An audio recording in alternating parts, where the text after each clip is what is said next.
Okay, today's review is on my first PS3 review. This is Folklore. It's just an awesome game, and I heard that the guy that's presumed to be the father of the Shin Megami Tensei series helped make this game, which is why it's just so cool.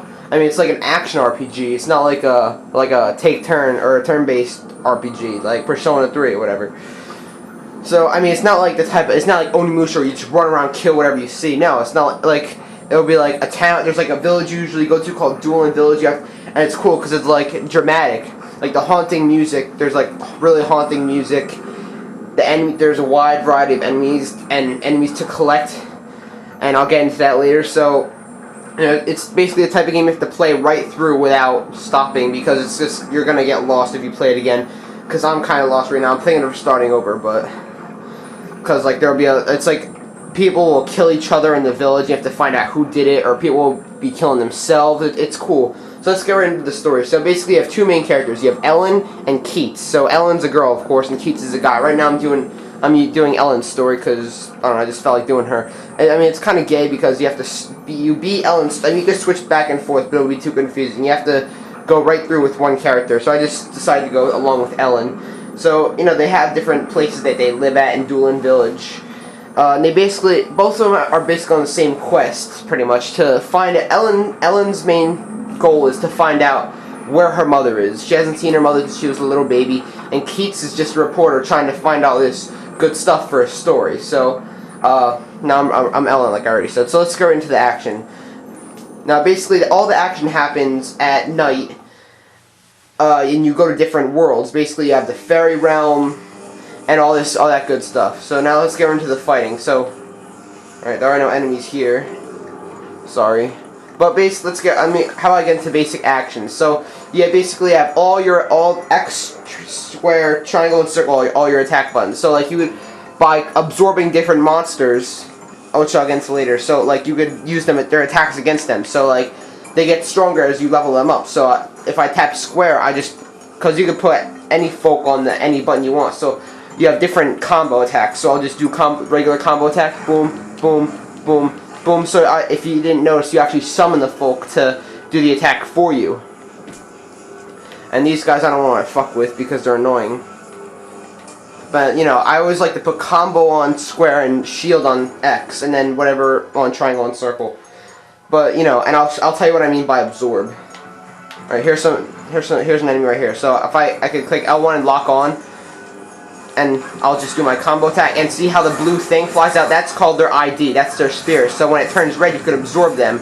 And if you don't already have that, so I hold R1, lift the controller up, boom, now he is absorbed. But if it's a folk you already have, that folk will just gain experience, you know? Okay, so he just completely guarded my attack.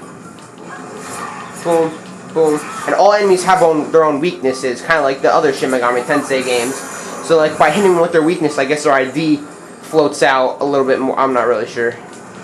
I mean, the enemy varieties is really cool. I love the enemies. The enemies in this game are called folks, and basically, the big-ass bosses are called the folklores, which are basically the evil guys of the realm.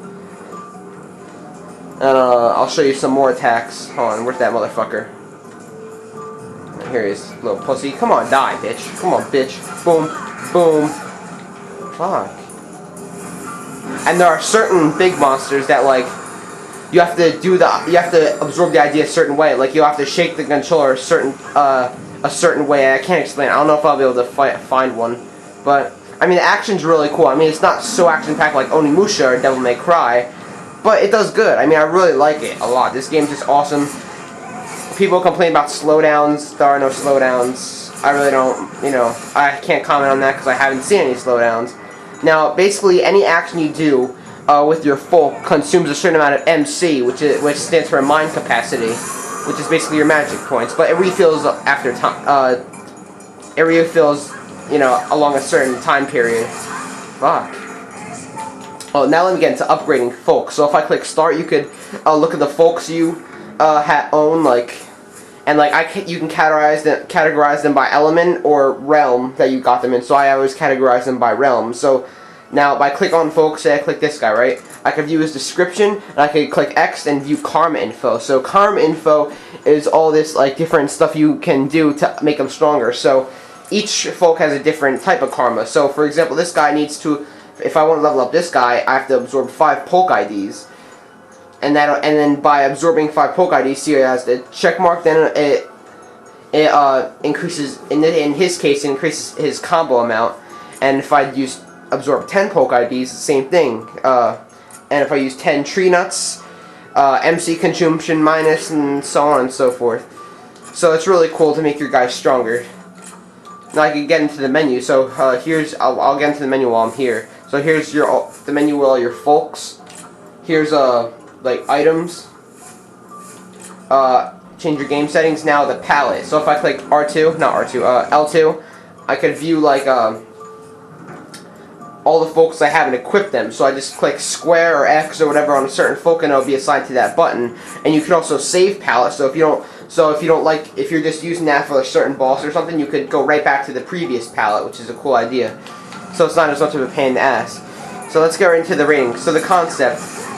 I mean, it's like an action RPG. So, and you know, as like level ups and stuff, kind of like Kingdom Hearts, except it's different. You don't have any party members or anything, because you know you're just all on your own pretty much.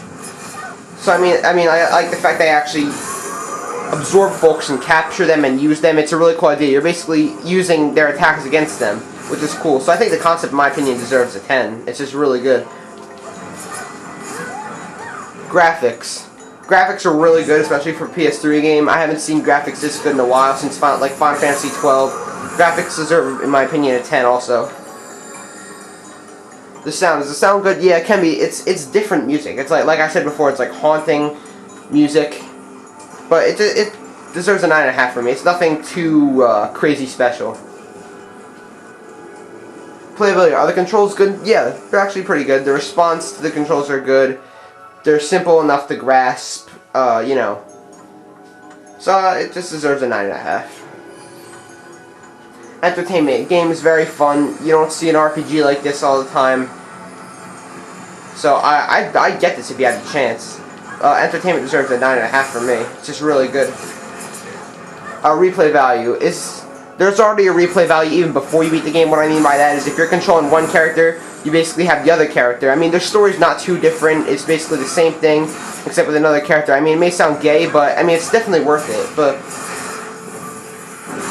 you know, I'd probably just keep doing it over and again. So like, you'll have Ellen beat her story, then you have Keats, and so it's basically a replay value even before you beat the game. So I guess it deserves a